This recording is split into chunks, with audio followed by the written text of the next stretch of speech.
Hello students, कैसे हैं आप सब। आई होप अच्छे होंगे। मैं ईशा शर्मा, आपकी अपने चैनल मैथ्स क्लासेस पे हम करते हैं मैथ्स के सारे कंसेप्ट को एकदम क्लियर। और बच्चों, आज हम करेंगे एक्सरसाइज 1.4 का इंट्रोडक्शन। क्लियर। आज हम स्टार्ट करने वाले अपनी एक्सरसाइज 1.4, जिसमें हमारा है डिवीजन ऑफ इंटीजर्स।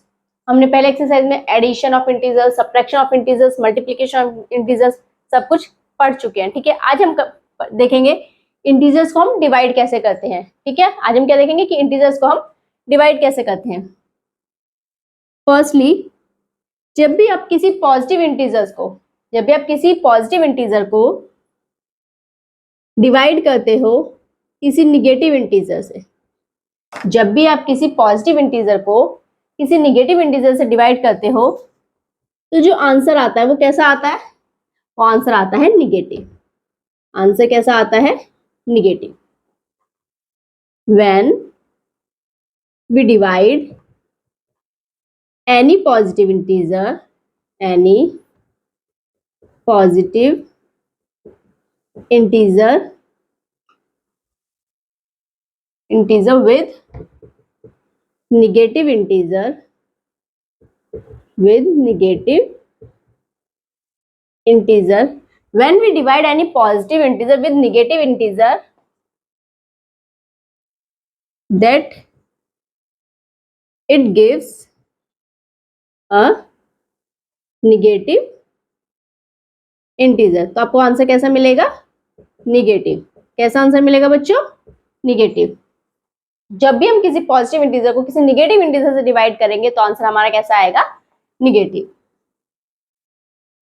समझ में आया बच्चों? देखो, सपोज 4 हमारा एक पॉजिटिव इंटीजर है, हमें इसको डिवाइड करना है किससे? एक निगेटिव इंटीजर से, मींस -2। जब हम 4 को -2 से डिवाइड करेंगे तो आंसर क्या आएगा? आपको साइन नहीं देखना, आपको क्या करना है, फर्स्टली आप नंबर्स को नंबर से डिवाइड कर दीजिए। आप 4 को डिवाइड कीजिए 2 से, आंसर कितना आएगा? 2। क्लियर। देन आप साइन पुट कर दीजिए माइनस, तो आपका आंसर आ गया -2। ठीक है, 4 को जब हमने -2 से डिवाइड किया तो आंसर क्या आया हमारा? -2। यानी कि हमने जब पॉजिटिव इंटीजर को निगेटिव इंटीजर से डिवाइड किया तो हमारा आंसर आया निगेटिव। क्लियर है। सेकंड पॉइंट है हमारे पास, when we divide negative integer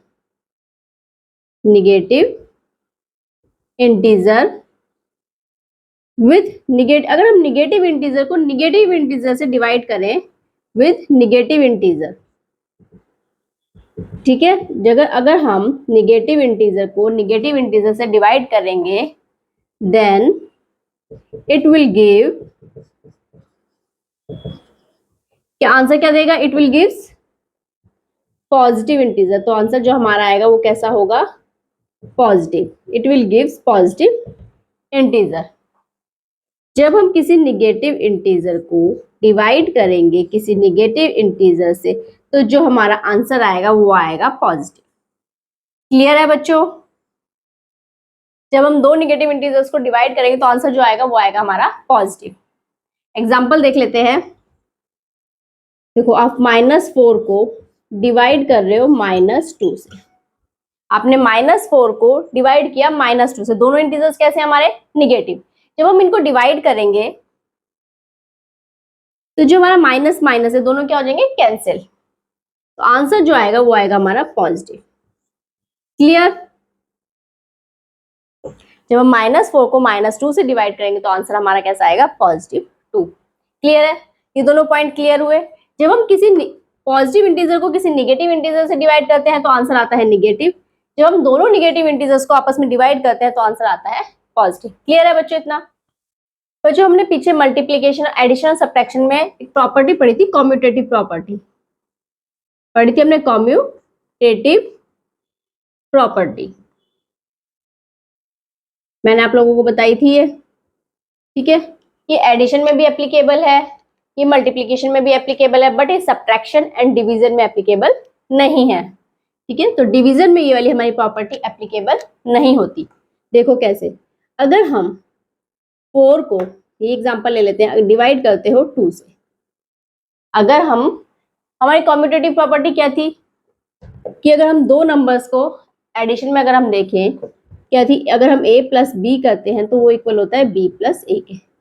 ये थी एडिशन में हमारी कॉम्यूटेटिव प्रॉपर्टी। ठीक है, क्लियर। पर डिवीजन में क्या, अगर हम 4 को 2 से डिवाइड करते हैं तो क्या वो इक्वल होगा अगर हम 2 को 4 से डिवाइड करें? अगर हम जो आंसर हमारा 4 को 2 से डिवाइड करने पर आए, क्या वही आंसर हमारा 2 को 4 से डिवाइड करने पर आएगा? तो आपका आंसर होगा नो। इसीलिए कॉम्यूटेटिव प्रॉपर्टी हमारे डिवीजन में एप्लीकेबल नहीं है। क्लियर? ठीक है बच्चों, आप ये नहीं कह सकते अगर आप a को डिवाइड करोगे b से तो वो इक्वल होगा b डिवाइड बाय a। कि अगर आप a को b से डिवाइड कर रहे हो और b को a से डिवाइड कर रहे हो तो दोनों से आंसर सेम आएगा, ऐसा नहीं है। क्लियर? चलिए नेक्स्ट पॉइंट करते हैं। अगर हम किसी इंटीजर को 0 से डिवाइड करते हैं, when we divide any integer, कोई भी आप इंटीजर ले लो, पॉजिटिव हो निगेटिव हो, any integer with 0, when we divide any integer with 0, अगर आप 0 से किसी इंटीजर को डिवाइड करते हो तो आंसर आपका क्या होगा? नॉट डिफाइन, यानी कि आपका आंसर नहीं आएगा। सपोज आपने एक इंटीजर लिया a डिवाइड बाय 0, तो जो आंसर होगा वो होगा नॉट डिफाइंड, या आप कह दो मीनिंगलेस है, आपका आंसर नहीं आएगा। ठीक है, हम किसी भी नंबर को 0 से डिवाइड नहीं कर सकते। क्लियर? हम किसी भी नंबर को 0 से डिवाइड नहीं कर सकते। बट लेकिन अगर हम 0 को डिवाइड करें किसी इंटीजर से, हम इंटीजर को 0 से डिवाइड नहीं कर सकते, बट अगर हम 0 को डिवाइड करें किसी इंटीजर से तो जो आंसर आएगा वो आएगा 0। When we divide 0 with any integer, positive हो या निगेटिव हो, कोई भी आपका इंटीजर हो, बट आंसर आपका आएगा 0। क्लियर? अगर हम किसी भी नंबर को अगर हम 0 को किसी भी नंबर से यानी किसी भी इंटीजर से डिवाइड करते हैं तो आंसर जो आता है वो आता है हमारा 0। अगर आप 0 को डिवाइड करोगे 3 से तो आंसर आपका आएगा 0। अगर आप 0 को डिवाइड करोगे -3 से, आपका पॉजिटिव इंटीजर हो या निगेटिव इंटीजर हो, आंसर आएगा आपका 0। क्लियर? 0 का कंसेप्ट समझ में आया बच्चों? अगर हम किसी भी इंटीजर को 0 से डिवाइड करते हैं तो हमारा आंसर नहीं आएगा, वो आएगा नॉट डिफाइंड। बट अगर हम 0 को किसी इंटीजर से डिवाइड करते हैं, ठीक है, तो आंसर आएगा 0। क्लियर है यहाँ तक बच्चों? नेक्स्ट पॉइंट है हमारा, अगर हम किसी इंटीजर को 1 से डिवाइड करते हैं, अगर हम किसी इंटीजर को when we divide any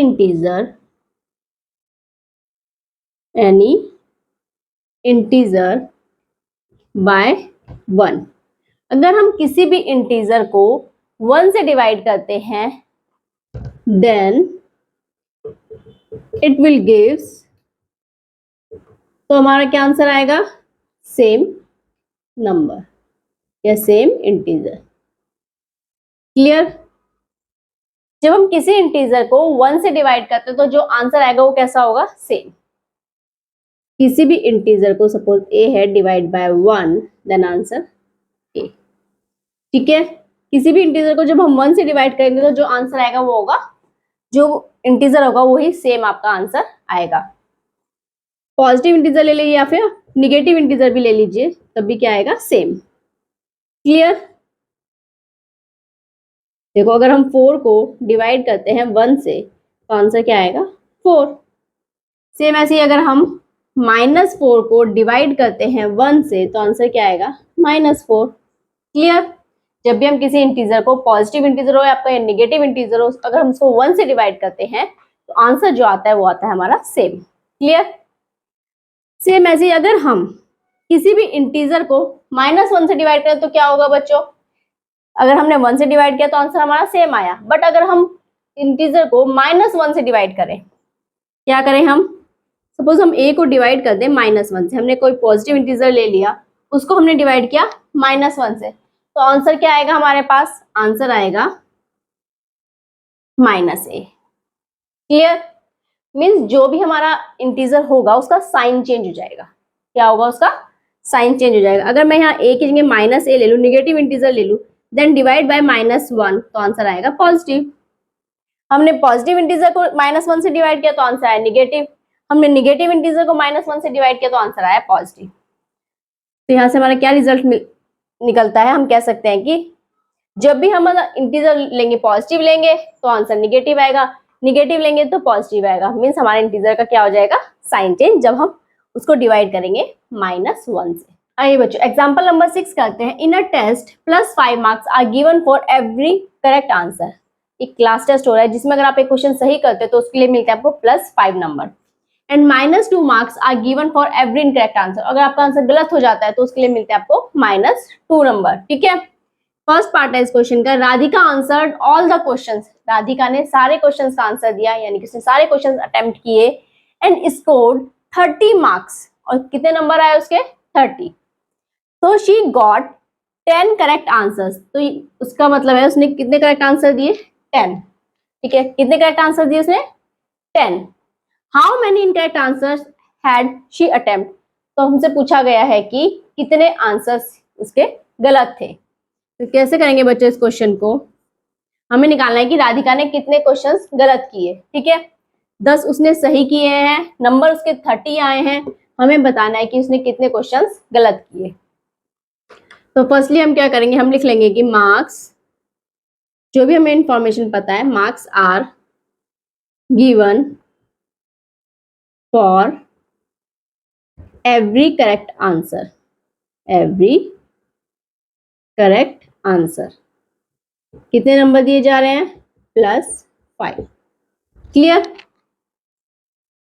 marks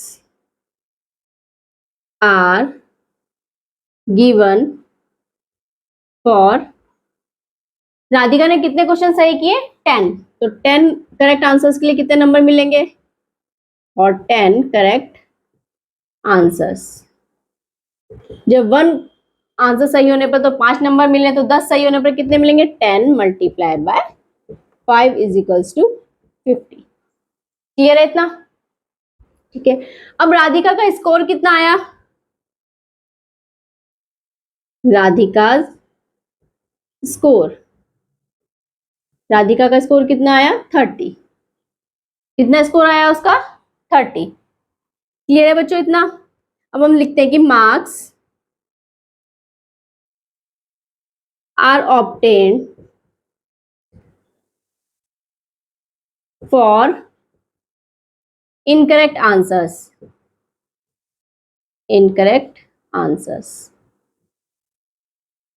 यहां देखो बच्चों ध्यान देना, राधिका का स्कोर है 30, यानी कि इसको टोटल नंबर कितने आए, 30।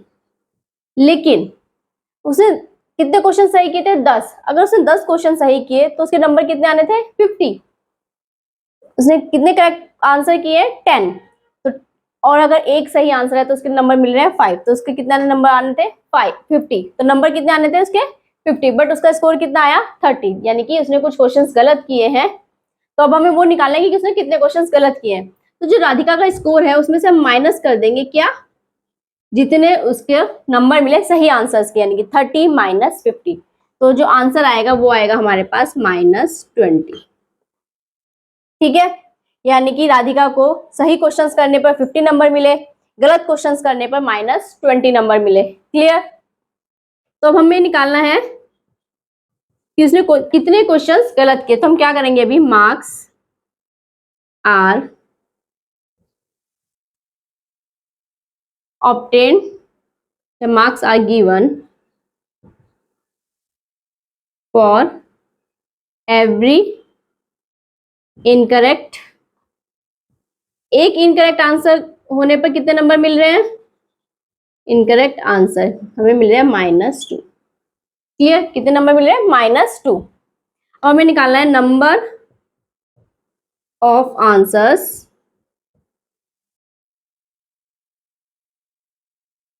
नंबर ऑफ इनकरेक्ट आंसर्स लिख सकते हैं, नंबर ऑफ इनकरेक्ट आंसर्स। तो अब हम क्या करेंगे, यहाँ कितने, मतलब जितने भी क्वेश्चंस राधिका ने गलत किए तो उसे नंबर मिले -20, और एक आंसर गलत होने पर कितने नंबर मिल रहे हैं, -2। तो हम क्या करेंगे कि ये -20 डिवाइड बाय -2। क्लियर है बच्चों? राधिका ने जितने भी क्वेश्चंस गलत किए तो उसको नंबर मिले -20 और एक क्वेश्चन गलत होने पर कितने नंबर दिए जा रहे हैं? -2। अब हमें निकालना है कि राधिका ने कितने क्वेश्चंस गलत किए, तो हम क्या करेंगे? -20 डिवाइड बाय -2, तो आंसर हमारा आ जाएगा, ये आ जाएगा 10। तो राधिका ने कितने क्वेश्चंस गलत किए? 10। ये देखो दोनों हमारे कैसे हैं? निगेटिव इंटीजर्स हैं। जब दोनों निगेटिव इंटीजर्स को डिवाइड करेंगे तो आंसर कैसा आएगा? पॉजिटिव। क्लियर? तो मीन्स राधिका ने कितने इनकरेक्ट आंसर अटेम्प्ट किए थे? 10, और 10 ही उसने सही क्वेश्चंस किए थे, 10 ही उसने गलत किए थे, तब जाके उसका स्कोर आया था 30। क्लियर है बच्चों? समझ में आया एग्जांपल हमें कैसे करना है? फर्स्टली हमने लिख लिया कि marks are given for every correct answer. कितने नंबर दिए जाने हैं? 5। तो राधिका ने 10 करेक्ट आंसर्स किए थे तो उसके लिए नंबर मिलेंगे 50, और राधिका का स्कोर कितना आया? 30। तो राधिका को इनकरेक्ट आंसर्स के लिए कितने नंबर मिले? 30 माइनस 50, यानी कि जो राधिका का स्कोर आया तो उसमें से सब्ट्रैक्ट करेंगे जो उसके सही क्वेश्चंस के नंबर थे, यानी कि 30 माइनस 50 इक्वल्स टू -20। अब एक इनकरेक्ट आंसर के लिए कितने नंबर है? -2। तो हमें निकालना है कि राधिका ने कितने क्वेश्चंस इनकरेक्ट किए थे, तो हम क्या करेंगे? -20 डिवाइड बाय -2, तो हमारा आंसर आया 10। क्लियर? क्लियर है बच्चों यहाँ तक? आइए बच्चों इस क्वेश्चन का सेकंड पार्ट करते हैं। J also answered all the questions. J ने भी सारे क्वेश्चंस के आंसर दिए हैं एंड स्कोर्ड -12 मार्क्स। उसके नंबर कितने हैं? -12। तो ही गॉट 4 करेक्ट आंसर। उसने कितने क्वेश्चन सही किए हैं? 4। How many incorrect answers had he attempt. तो हमें इसमें भी यही बताना है कि उसके कितने क्वेश्चंस गलत हुए हैं। तो सेम हम उसी तरह से इस क्वेश्चन को भी करेंगे। फर्स्टली हम लिख लेंगे marks are given for every correct answer. एक करेक्ट आंसर के कितने नंबर मिल रहे हैं करेक्ट आंसर पे? +5। Clear? Then marks are given for, अब जे ने कितने क्वेश्चन सही किए? 4 करेक्ट आंसर। तो 4 करेक्ट आंसर्स के लिए कितने नंबर दिए जाएंगे? 4 × 5 इज इक्वल्स टू 20। क्लियर है बच्चों इतना? अब उसका स्कोर कितना आया? जे स्कोर कितना स्कोर आया उसका? -12। कितना है? -12। ठीक है, तो मार्क्स अब निकालेंगे किसने? उसको गलत आंसर के लिए कितने नंबर मिले हैं? Marks are obtained for incorrect answers. Incorrect answers के लिए कितने नंबर मिले हैं उसको? स्कोर है -12। देन करेक्ट आंसर के लिए नंबर मिले हैं उसको 20। देन -12 -20, तो आंसर कितना आएगा हमारे पास? -32। तो इनकरेक्ट आंसर्स के लिए उसको नंबर मिले हैं -32। और एक इनकरेक्ट आंसर के लिए कितने नंबर मिलते हैं? Marks are given for 1 incorrect answer. 1 incorrect answer, एक आंसर गलत होने पर कितने नंबर है? -2। ठीक है, तो हमें निकालना है नंबर ऑफ इनकरेक्ट आंसर्स। कितने आंसर्स जो है वो गलत हुए हैं, तो कितने हुए हैं? तो अब क्या करेंगे? -32 डिवाइड बाय -2। जब हम -32 को -2 से डिवाइड करेंगे तो आंसर कैसा आएगा? पॉजिटिव। तो ये आ जाएगा आपके पास 16। तो जे ने कितने क्वेश्चंस गलत किए हैं? 16। जब हम 32 को 2 से डिवाइड करेंगे तो आंसर आएगा 16, क्योंकि दोनों इंटीजर्स हमारे क्या है? निगेटिव, जिनको हम डिवाइड करें तो आंसर आएगा हमारा पॉजिटिव। क्लियर है बच्चों? क्वेश्चन समझ में आया अच्छे से? चलिए नेक्स्ट एग्जांपल करते हैं। चलिए एग्जांपल नंबर 7 करते हैं। A shopkeeper earns a profit of ₹1 by selling 1 pen. एक शॉपकीपर है, वो एक पेन बेचने पर उसको 1 रुपीज का प्रॉफिट हो रहा है। ठीक है, वो and incurs a loss of 40 पैसे पर पेंसिल, और एक पेंसिल बेचने पर उसको 40 पैसे का नुकसान हो रहा है, लॉस हो रहा है उसको, while selling pencils of her old stock, उसने जिसका पुराना स्टॉक था उसमें से उसने पेंसिल को सेल किया है, ठीक है। तो इसका क्वेश्चन का फर्स्ट पार्ट है, in a particular month she incurs a loss of ₹5। एक पर्टिकुलर मंथ में उसको 5 रुपए का लॉस हुआ। In this period she sold 45 pens, उसने कितने पेन सेल किए? 45। How many pencils did she sell in this period, तो हमें बताना है कि इसने इस पीरियड में, इसी टाइम में मतलब कितनी पेंसिल सेल की, ठीक है बच्चों। क्वेश्चन समझ में आया? पहले एक शॉपकीपर है जिसको एक पेन बेचने पर 1 रुपए का प्रॉफिट हो रहा है, पेंसिल बेचने पर 40 पैसे का नुकसान हो रहा है, ठीक है। एक मंथ में उसने उसको टोटल जो मतलब नुकसान हुआ, टोटल जो लॉस हुआ वो कितना हुआ? 5 रुपए का, जिसमें उसने 45 पेन सेल किए। अब हमें बताना है कि उसने पेंसिल कितनी सेल की, ठीक है। हमें नंबर ऑफ पेंसिल्स बताने हैं जितने उसने सेल की। तो ऐसे करेंगे बच्चों क्वेश्चंस को। देखिए इसका सॉल्यूशन फर्स्टली हम ये लिख लेते हैं कि profit earn by selling 1 pen, एक पेन को सेल करने पर कितने का प्रॉफिट हो रहा है? 1 रुपीज का। क्लियर? एक पेन को सेल करने पर कितने का प्रॉफिट हो रहा है? 1 रुपीज का। तो टोटल कितने पेन सेल किए उसने? 45। तो profit earn by selling 45 pens, तो 45 पेन सेल करने पर कितने का प्रॉफिट होगा? 45 रुपीज का। क्लियर? और जो टोटल लॉस हो रहा है उसको कितना हो रहा है? टोटल लॉस हो रहा है ₹5 का, ठीक है। टोटल लॉस कितना हो रहा है? ₹5 का। अगर हम ये टोटल लॉस हम कैसे निकाल सकते हैं? जितने उसने प्रॉफिट उसने अर्न किया और जितना उसको नुकसान हुआ, अगर हम उन दोनों को ऐड कर दे तो हमारा टोटल लॉस आ जाएगा। तो यहाँ देखो टोटल लॉस हो रहा है 5 रुपए का और 45 रुपीज का उसको प्रॉफिट हो रहा है। तो सिर्फ पेंसिल बेचने पर उसको कितना लॉस हुआ? तो लॉस इनकर्ड हम यहाँ पे लिख सकते हैं, क्या हो जाएगा? जो हमारा टोटल लॉस है, टोटल लॉस माइनस जो उसने प्रॉफिट अर्न किया, प्रॉफिट अर्न। ये समझ में आया बच्चों? टोटल मतलब पेन और पेंसिल बेचने के बाद पेन से जो प्रॉफिट हो रहा था, पेंसिल से जो लॉस हो रहा था, उसको मतलब टोटल उनका करने के बाद टोटल लॉस हुआ उसको 5 रुपए का, ठीक है। अब हमें निकालना है कि पेंसिल सेल करने पर उसको कितना लॉस हुआ, सिर्फ पेंसिल सेल करने पर। तो हम टोटल लॉस में से जो उसको पेन सेल करने पर प्रॉफिट हुआ, अगर उन दोनों को सब्ट्रैक्ट कर दें तो हमारा जो पेंसिल सेल करने पर उसको लॉस हो वो आ जाएगा। तो टोटल लॉस कितना है? 5। अब देखो बच्चों जो लॉस होगा उसको हम डिनोट करेंगे माइनस के साइन से, एंड देन जो प्रॉफिट होगा उसको शो करेंगे हम प्लस के साइन से। क्लियर?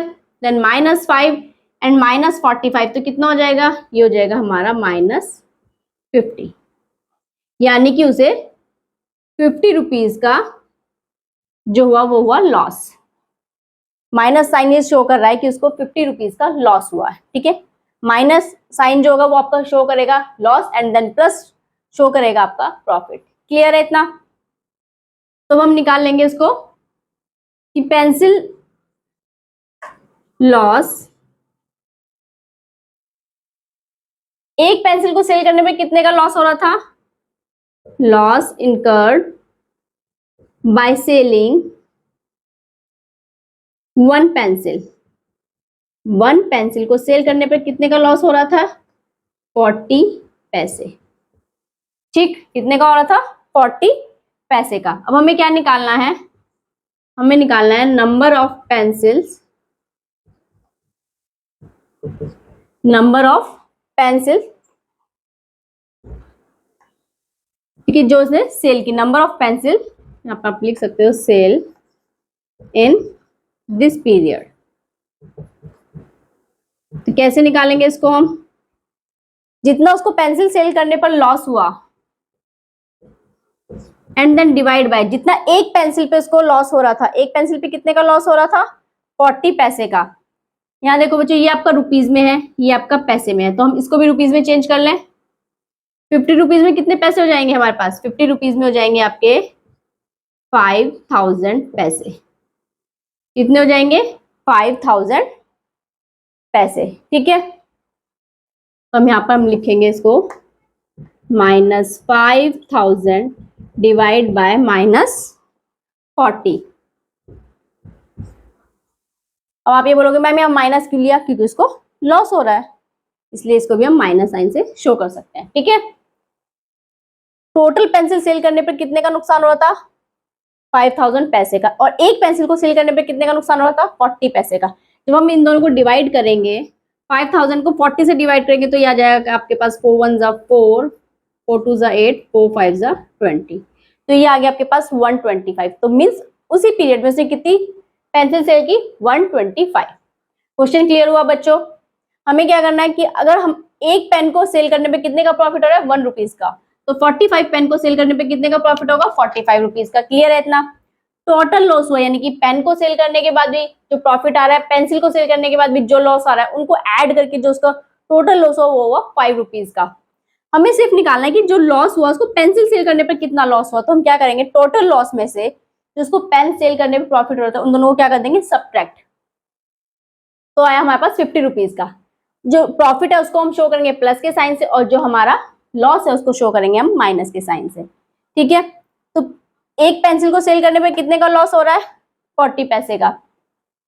तो नंबर ऑफ पेंसिल्स हम कैसे निकालेंगे, जितना उसको सारी पेंसिल सेल करने पे जितना लॉस हो रहा है उसको हम डिवाइड कर देंगे एक पेंसिल के लॉस से, तो आंसर जो आ गया हमारा 125। तो यानी कि उसी पीरियड में उसने 125 पेंसिल्स को सेल की। क्लियर है बच्चों, क्वेश्चन समझ में आया।